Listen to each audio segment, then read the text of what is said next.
자,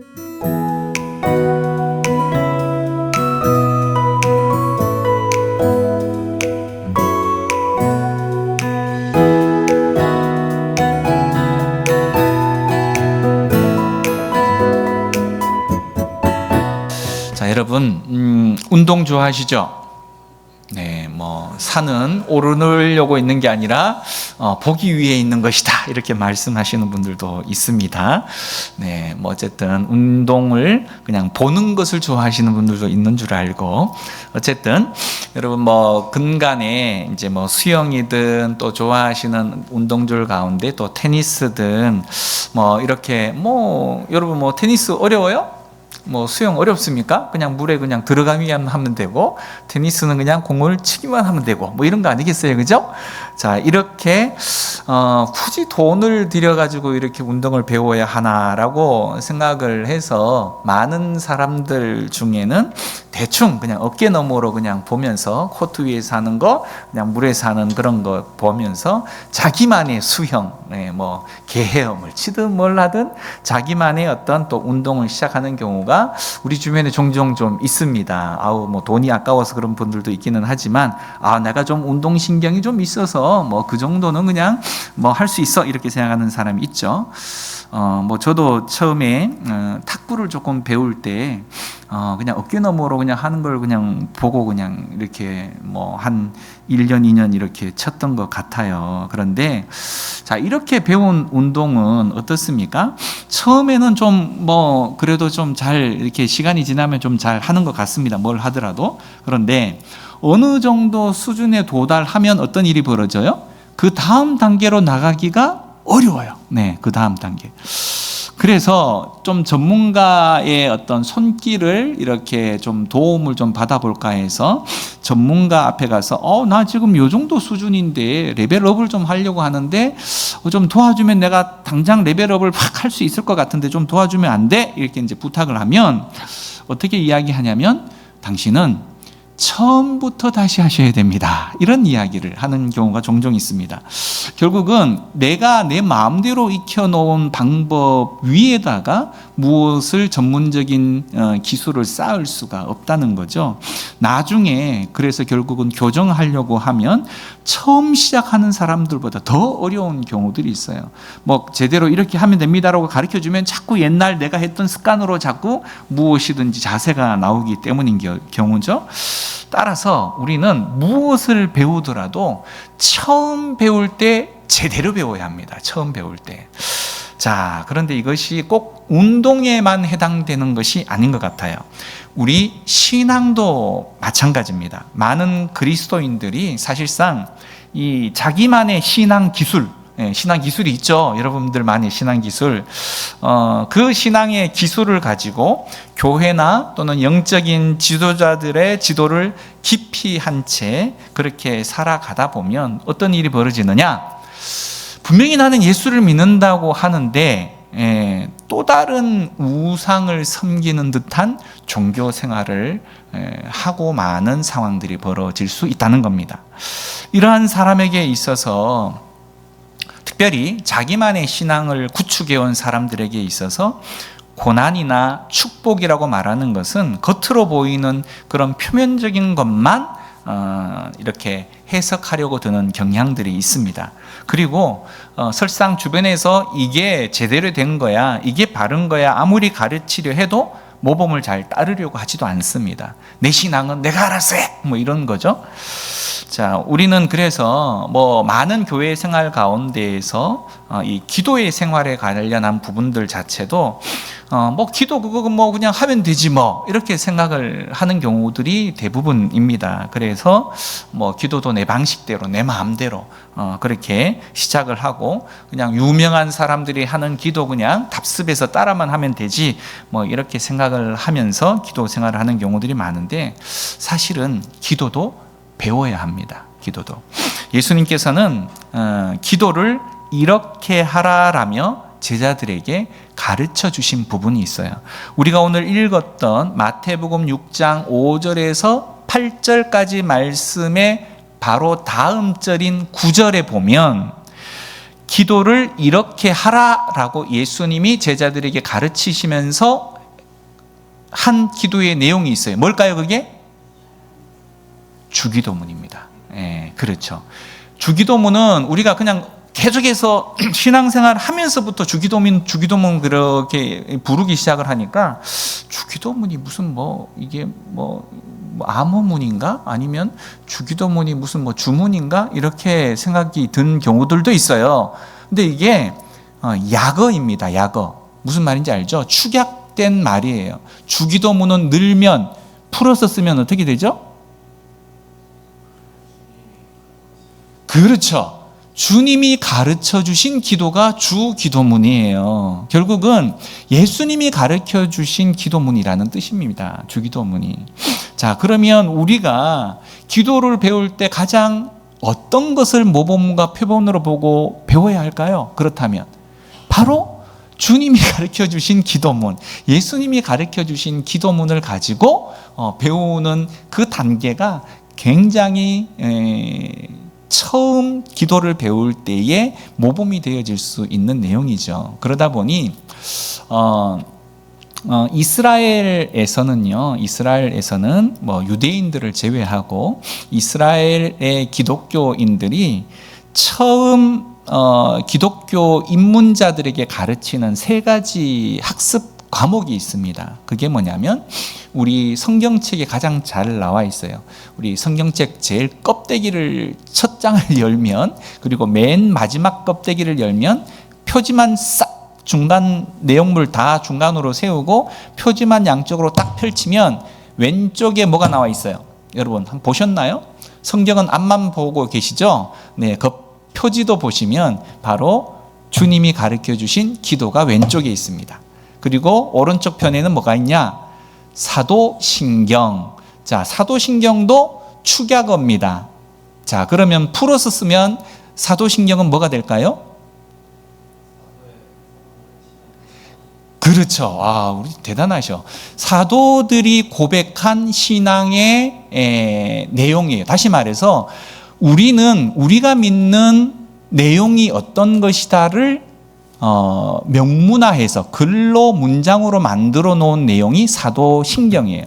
사도들이 고백한 신앙의 고백, 그게 사도신경입니다. 그래서 나는 하나님을 믿어요라고 말을 하는데 어떤 하나님을 믿는데? 라고 물으면 그냥 하나님 믿어, 뭘 따져, 그냥 믿어, 이렇게 하는 경우들이 많은데, 사도신경은 우리가 사도들이 고백한 신앙의 고백, 하나님 이러이러이러한 하나님을 믿습니다라는 내용의 부분이기 때문에 결국은 우리가 기도를 어떻게 해야 하는지, 그리고 또 어떤 하나님을 믿고 있는지에 대한 내용들을 아는 것이 사실상은 신앙의 입문 과정이에요. 처음의 과정. 그리고 마지막 하나, 맨 마지막 페이지를 탁 넘기면 뭐가 나올까요? 그렇죠. 십계명. 마지막 세 번째가 십계명입니다. 이 십계명까지 세 가지 과목이 기독교 신앙을 처음 들어올 때 배우게 되어지는 과목이에요. 그래서 사실 이제 제가 이 금요 저녁 시간에 오늘 이렇게 기도의 서론 부분만 하고 주기도문과 또 사도신경과 이런 것들을 같이 좀 나눠볼 수 있었으면 좋겠다라는 생각을 해봅니다. 자, 어쨌든 배울 때 제대로 배워야 한다. 그리고 시작을 잘 해야 한다. 이렇게 말씀을 드리는데, 자, 우리는 되는 대로 또 기도를 이야기할 때 과거에 그냥 흔히 하는 이야기들이 뭐예요? 우리 안에 있는 속에 있는 막 이야기들 그냥 뿜어내는 게 기도야. 막 이렇게 들은 적도 있죠. 그래서 어떤 이는 우리 안에 있는 이 속에 있는 쓰레기를 그냥 쏟아붓는 방식의 일종을 기도라고 생각했던 그런 사람들도 있습니다. 하지만 물론 그것도 기도의 한 종류일 수가 있습니다. 하지만 그것만이 기도의 표준은 결코 아니라는 거죠. 자, 공중기도, 다시 말해 대표 기도를 잘 한다라고 말하는 것은 어떤 것일까요? 우리 맹곤사님도 대표 기도로 꽤 이렇게 하셨었는데, 자, 대표 기도를 잘 한다는 것, 여러분들도 이제 앞으로 대표 기도 하셔야 돼요. 그런 다 이제 대상자이신데, 그러면 대표 기도를 어떻게 하는 것이 잘하는 것일까? 대표 기도는 우리의 마음, 이 자리에 있는 나를 제외한 하나님 앞에 드리는 기도를 내가 이 자리에 앉아있는 사람들의 마음을 다 묶어서, 우리를 대표해서 우리의 마음을 묶어서 하나님 앞에 올려드리는 기도가 대표 기도예요.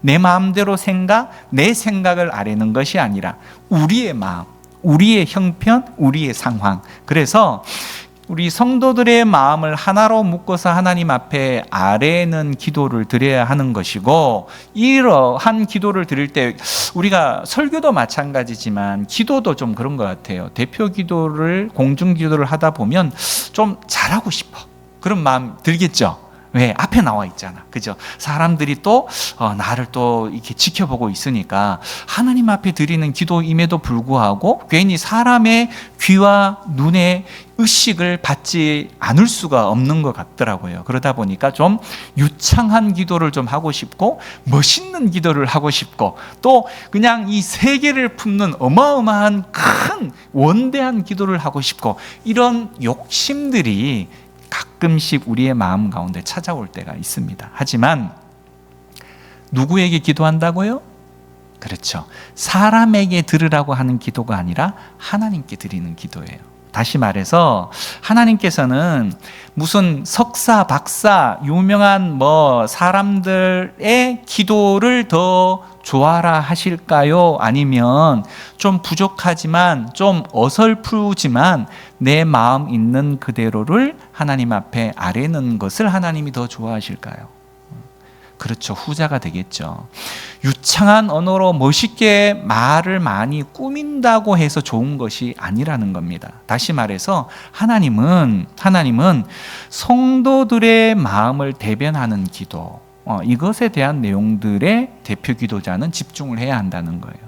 우리의 기도가 하나님의 말씀에 합당하고, 그리고 오늘의 성경 우리가 읽었던 내용들처럼 중언, 부언, 다시 말해 했던 말 또 하고 했던 말 또 하고 이런 내용들 아닌, 좀 우리의 기도가 진솔한 기도로 하나님 앞에 나아가기를 원하신다라는 겁니다. 자, 그렇다면 오늘 제목이 여러분 주보에 뭐라고 되어 있나요? 주보가 없으시죠? 제가 읽어드릴게요. 기도에도 도움이 필요하다라는 제목입니다. 여러분, 기도는 혼자서 하는 것도 기도일 수 있어요. 그러나 기도에도 우리가 배움이 필요하다 그랬고, 누군가의 도움이 필요하다 그랬는데, 자, 그렇다면 누구의 어떤 것에 도움을 받아야 하는지에 대한 제일 첫 번째 기준은 바로 성경입니다. 성경, 하나님의 말씀이에요. 말씀이 양식이 되어서 우리의 기도가 나와야 한다는 거예요. 여러분, 우리 기도를 할 때 대부분의 경우 물론 대표 기도가 먼저 나오기도 하지만 말씀을 듣고 그 말씀을 가지고 우리가 기도하죠. 우리 예배 시간 한번 상기를 해보세요. 오전 예배를 드릴 때 대표 기도자 기도하는 것 외에 우리가 우리 자신의 입술을 열어서 기도할 때가 언제예요? 본격적으로 하나님 말씀을 듣고 그 말씀의 내용을 가지고 우리가 기도를 하잖아요. 그죠?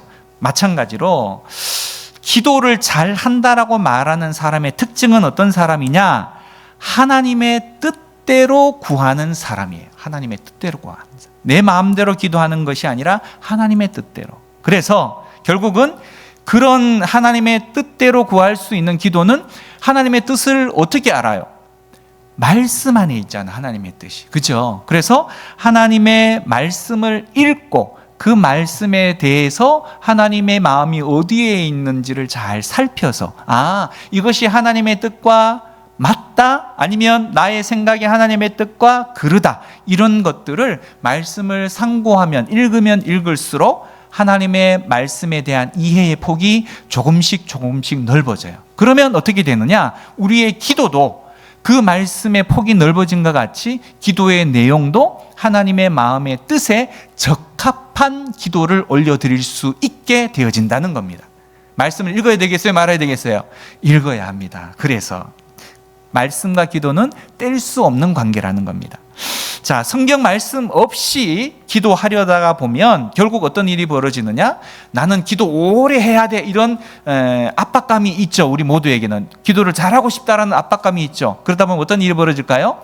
내가 가지고 있는 언어의 숫자의 한계 때문에 했던 말 또 하고 했던 말 또 하고 분량을 채우려고 이런 일이 벌어질 수 있다라는 겁니다. 그러나 하나님은 분량이 중요한 게 아니에요. 1시간 기도했다, 뭐 5분짜리를 곱하기 10번 해가지고 50분을 채우는 것이 아니라 결국 하나님은 한 번 이야기해도 다 들으실 수 있으신 분이시다라는 겁니다.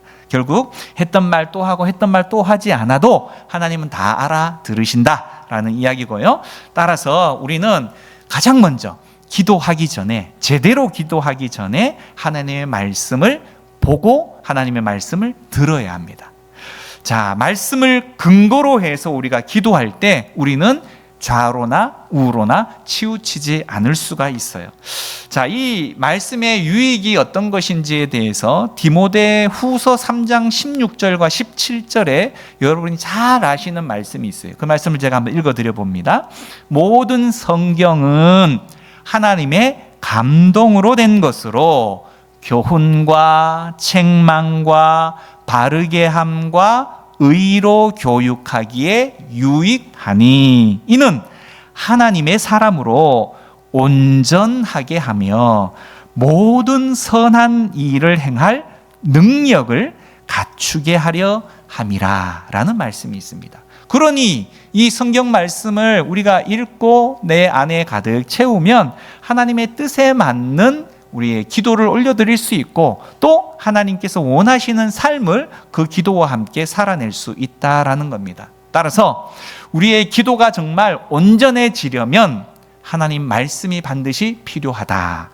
기도의 장작불, 기도의 불을 일으키는 원료는 바로 말씀이라는 겁니다. 우리 가정도 우리 교회도 사실상 또 이 나라도 사실 하나님 앞에 온전해지기 위해서 무엇보다도 이 하나님의 말씀이 들어가야 하고 필요한 것입니다. 그래서요, 여러분들은 교회 안에서만 있어서는 안 되는 거예요. 여러분이 하나님의 말씀을 잘 가지고 잘 소유하고 여러분 각계각층에 이 나라 각계각층에서 문화, 체육, 교육 여러 분야에서 이 말씀으로 가득 찬 여러분이 바로 하나님의 원하시는 삶을 살아내게 되어질 때 바로 그 말씀이 세상 안으로 들어가는 거예요. 침투되어지는 거예요. 그 말씀으로 결국은 각계가 세워지게 되어진다라는 겁니다. 그래서 여러분의 이 현장이 너무너무 소중한 거예요. 자, 두 번째, 그러면 이 기도는 또 어떤 것에 대한 도움이 필요할까? 두 번째는요, 여러분, 금식을 통해서도 기도에 도움을, 활력을 얻을 수가 있어요. 금식. 굉장히 어려운 이야기를 했습니다. 금식 혹시 해보셨나요? 금식. 내가 평생에 무슨 금식이야. 나는 그냥 한 끼만 굶으면 그냥 넘어가. 네, 이런 분들이 있습니다. 네. 그런데 다이어트라고 하면 또 그냥 하루를 그냥 건너뛰는 분들도 계시죠. 제가 말씀드리는 것은 굶식 말고 금식을 말하는 겁니다. 여러분의 소원을 아뢰기 위해서 하나님 앞에 절박함을 표현해낼 수 있는 방식이 바로 금식이라는 것일 수 있어요. 금식은 여러분 한번 해보신 분들도 알겠지만 금식은 한번 해보면 우리 삶 가운데에 저 뿌리 깊이 숨어있는 그런 행동 그리고 좋지 못한 그런 습관들을 제거할 수 있는 굉장히 좋은 도구가 되어질 수 있어요. 이 금식이. 또한 금식은요, 우리의 육체적인 필요를 하나님 앞에 아뢰는 것으로 시작을 하지만 금식 과정과 금식의 끝에는 하나님께서 그 기도를 바꾸셔서 우리의 영적인 필요로 변화시켜 주시는 능력을 경험하게 됩니다. 이거는 해본 사람만이 압니다. 하나님께 집중하게 되어지는 능력이 생겨나는 거예요. 자, 그러나 주의할 부분도 없잖아 있겠죠. 그 주의할 부분이 뭐냐? 금식 그 자체가 우리를 경건케 만드는 것은 아니라는 겁니다. 자, 어떤 분들은 가끔씩 금식에 대한 내용들을 믿음의 수준으로 이야기하는 분들도 있어요. 야, 예수 좀 잘 믿으려면 40일 금식 기도는 기본이야. 그걸 안 했다고 하면 너는 제대로 된 직분을 받은 사람이 아니야. 이렇게 아주 금식을 하나의 믿음의 성숙의 정도로 표현하는 분들도 가끔 계시긴 한데 그것은 아니다라는 겁니다. 자, 우리 금식을 해본 분들은 잘 아시겠지만 금식을 하면 어떤 일이 벌어질까요? 여러분, 금식을 하면요, 뭐 은혜롭고 막 기쁘고 감사하고 감격하고 이럴 것 같죠? 자, 아닙니다. 자, 이 금식을 해서 이틀 3일 지나면 어떤 일이 벌어지냐면요, 여러분 안에 있는 약점들, 여러분 안에 있는 이 숨기고 싶은 그런 내용들이 일거에 확 올라옵니다. 다 돌출이 되어지는 거예요. 드러나게 되어져요. 예를 들면 평상시에 화를 잘 내던 사람이 금식을 하면요, 화가 줄어들 것 같죠? 아니요, 더 화가 납니다. 네. 욕심이 많은 사람이 금식을 하면 어떻게 되냐면요, 그 욕심이 굉장히 더 구체화되어져서 나타나기도 합니다. 또 금식을 하게 되어지면 여러분 안에 있는 여러 가지 이 평상시에는 좀 이렇게 크게 문제시 되어지지 않았던 나의 부족한 부분들이 굉장히 크게 부각되어지는 일들이 생겨납니다. 결국은 이 말은 무슨 말이냐면 금식 자체가 답이 아니라는 이야기입니다. 금식하면 말씀을 드렸던 것처럼 그동안 가졌던 약점들이 다 튀어나오게 되어져 있어요. 그래서 우리가 이 금식을 통해서 할 수 있는 것은, 이 문제는 나에게 있어서 더 이상 문제가 되지 않아 라고 말했던, 내가 묻어두거나 뒤로 미루어졌던 모든 것들이 다시금 전면으로 나타나기 때문에 나에게 있어서의 위험 요소를 바로 제거할 수 있는 기회가 되어질 수 있다는 거예요. 기회가. 금식을 통해서. 금식을 통해서 나의 연약함을 확인할 수 있는 그런 기회가 됩니다. 그래서 그 부분을 가지고 하나님과 함께 그 부분을 아주 박살내는 그런 시간을 가져야 한다라는 거죠. 이게 바로 나의 문제였구나, 이것이 바로 나의 연약함이었구나라는 사실을 금식을 통해서 확인할 수 있습니다. 그 다음에 이제 그 내용을 가지고 철저히 회개하게 만드는 작업의 단계로 나아가야 한다라는 거죠. 결국은 금식은 나의 죄를 드러나게 하는 부분입니다. 때로 우리는 어떻습니까? 여러분은 여러분 자신을 잘 안다고 생각을 하십니까? 나는 누구인가? 라는 질문을 던졌을 때 여러분을 소개할 만한 내용들이 A4지 한 10장 나올 수 있습니까? 네, 참 어렵습니다. 경우에 따라서는요, 나보다 나를 내 친구가 더 잘 아는 경우가 있어요. 나보다 나를 내 부모님이 더 잘 알고, 나보다 나를 다른 사람이 더 잘 아는 경우들이 있어요. 그만큼 나도 나를 잘 모르기도 한다라는 거죠. 자기 자신을 왜 이렇게 모를까? 라고 생각을 해보면, 특히 우리 이 한국 사람들 같은 경우는 어떤 문화가 굉장히 강조되어지고 있죠? 체면 문화. 그죠? 그래서 나는 아닌데 이렇게 되어야 해라는 것에 대한 수준을 끊임없이 교육받고 강요받다 보니까 나는 아닌데, 내 몸과 내 마음의 내용들은 아닌데 그런 것처럼 자꾸만 나를 치장을 하게 만들고 그렇게 나를 이렇게 뭔가 바꾸려고 하는 그런 모습이 있습니다. 자, 그런데요, 금식을 하면요, 어떤 일이 벌어지냐면 자기 진짜 모습이 고스란히 다 드러나게 되어진다는 거죠. 따라서 결국 우리가 금식을 해보면, 내가 이렇게 연약한 사람이었구나, 그렇게 대단한 사람이 아니었네 라는 것에 대한 내용들을 철저히 보게 되어져서 겸손함을 얻게 되어지는 유익이 있습니다. 자, 그래서 금식은요, 내 영혼 안에 있는 아주 쓴뿌리에 대한 내용들을 빼버릴 수 있는 기회로 우리가 잘 활용할 수 있고, 그것을 통해서 하나님 앞에 나의 순수하고 나의 있는 모습 그대로를 가지고 하나님 앞에 가지고 나아갈 수 있는 진솔한 기도의 장으로 나아갈 수 있는 그런 무기가 되어진다라는 겁니다. 자, 마지막으로 세 번째입니다. 우리는 이 기도를 어떻게, 누구의, 또 무엇에 의해서 도움을 얻을 수 있을까? 바로 공동체를 통해서 도움을 얻을 수가 있습니다. 자, 여러분, 서로를 격려하고 세워주는 것을 통해서 우리는 기도가 깊어질 수 있어요. 자라날 수 있어요.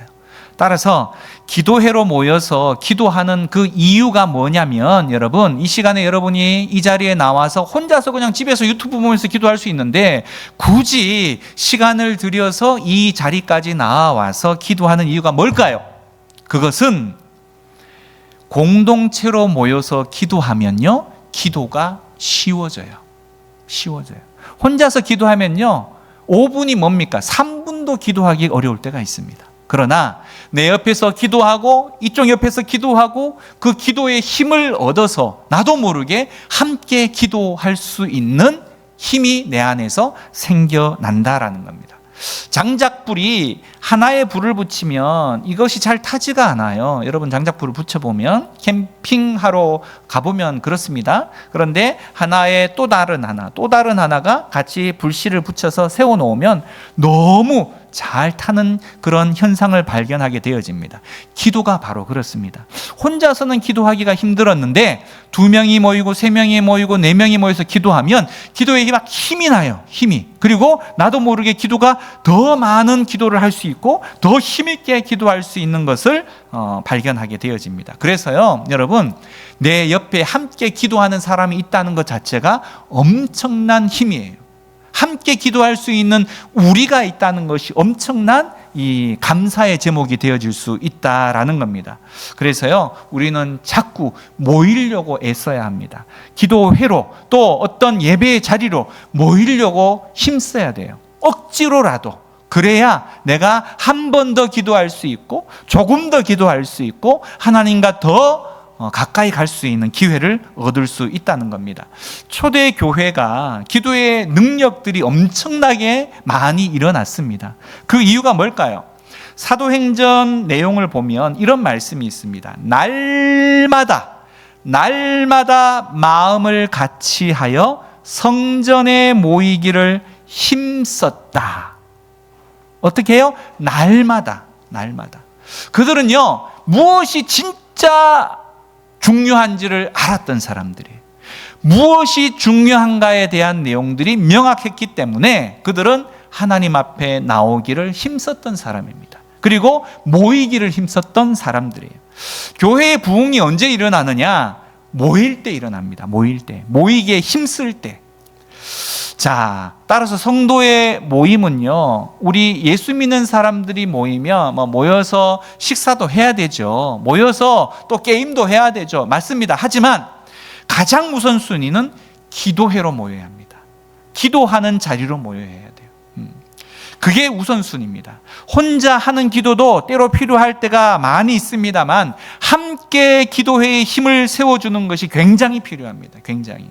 그래서 우리 안에 지금 현재는 여러분 어떤지 저는 잘 모르겠어요. 하지만 조금 시간이 지나서 이 기도라고 말하는 것에 대한 진짜 맛을 제대로 깨닫게 되어지는 그 순간 2명씩, 3명씩, 4명씩, 5명씩 마음에 맞는 사람들과 조를 이루어서 우리 몇 시 몇 분에 며칠 날 최소한 30분 이상은 함께 기도하자. 이런 모임들이 여기서도 모여지고 저기서도 모여지고 이렇게도 모여지고 해 그런 모임들이 많아질 수 있기를 기대합니다. 저는. 그래서 그 모임들 가운데 개인의 이야기와 함께 개인의 기도 제목도 서로 나눌 뿐더러 함께 모이면 어떤 이야기가 추가가 되겠습니까? 교회 이야기가 추가됩니다. 반드시. 우리 목사님 좀 요즘 힘이 좀 떨어진 것 같은데 목사님을 위해서 기도하자. 요즘 교회에 좀 재정이 많이 부족한 것 같은데 우리 교회 재정에 또 이렇게 좀 얻기 위해서 함께 기도하자. 어떤 집사님이 몸이 약한 것 같은데 우리 그 집사님을 위해서 기도하자. 각자의 기도의 제목도 있을 수 있지만 모이면 교회를 위해서 기도할 수 있습니다. 그래서 그 기도 모임들이 여기서 청년부면 청년부 안에서 청년부 안에서도 리더 안에서 리더를 통해서 또 각각의 모임들 이렇게 모여서 함께 기도회로 모일 수 있는 그런 기도 모임들이 많이 일어나서 정말 교회가 기도의 소리로 꽉 차고 찬양의 소리로 꽉 찰 수 있었으면 너무너무 좋겠습니다. 그래서 여러분들이 그런 중심에 서서 일들을 감당해 주셨으면 좋겠습니다. 오늘 우리는 우리의 기도를 좀 점검하고 제대로 기도할 수 있는 방법에 대해서 계속해서 배워나가야 합니다. 오늘 한 3가지를 먼저 말씀을 드렸어요. 기도는 가장 무엇이 기준이 되어야 된다고 말씀드렸습니까? 하나님의 말씀이라 그랬어요. 또 우리가 절박한 기도를 통해서 우리 각자의 개인의 연약함을 드러내고 또 그것을 없이 할 수 있는, 쓴뿌리를 없이 할 수 있는 방식이 뭐라 그랬습니까? 금식이라 그랬습니다. 한 끼 금식도 괜찮아요. 해보셔서 하나님 앞에 나의 절박함의 표현들을 한번 드러내 보이시기를 바랍니다. 마지막으로 우리는 어떤 내용을 통해서 기도에 힘을 얻어낼 수 있다 그랬죠? 공동체, 이 교회라고 말하는 공동체를 통해서 기도에 힘을 얻을 수 있다 그랬습니다. 함께 모이기를 힘쓰고 모이면 기도하고, 그 내용을 통해서 정말 우리가 하나님 앞에 더 가까이 다가갈 수 있는 그런 기회를 얻을 수 있기를 원합니다. 이렇듯요, 말씀을 드렸죠. 신앙생활은 내 마음대로 하는 게 아니에요. 신앙생활은요, 교회를 통해서 영적인 지도를 받아야 하는 겁니다. 처음부터 단추를 잘 꿰어야 제대로 된 옷을, 매무새를 갖출 수 있듯이 신앙생활도 규칙이 있어요. 룰이 있어요. 바로 그 룰을 잘 따라가면 정말 견고한 반석 위에 집을 세운 것 같이 우리의 믿음을 세워갈 수 있다라는 겁니다. 그 일들이 있기 위해서는 가장 먼저 모이기에 힘쓰고, 또 모임 안에서 하나님의 은혜를 갈망하는 시간들을 우리가 더 많이 가질 수 있기를 원합니다. 오늘 이 저녁 다시 한번 우리가 이 기도의 깊은 골짜기로 한번 내려가 보기를 원합니다. 그 누구보다 하나님께서 우리를 더 만나기를 원하십니다. 그분의 이름을 부르고 또 그분의 음성을 듣고 또 이 자리를 또 일어날 수 있기를 소망을 합니다.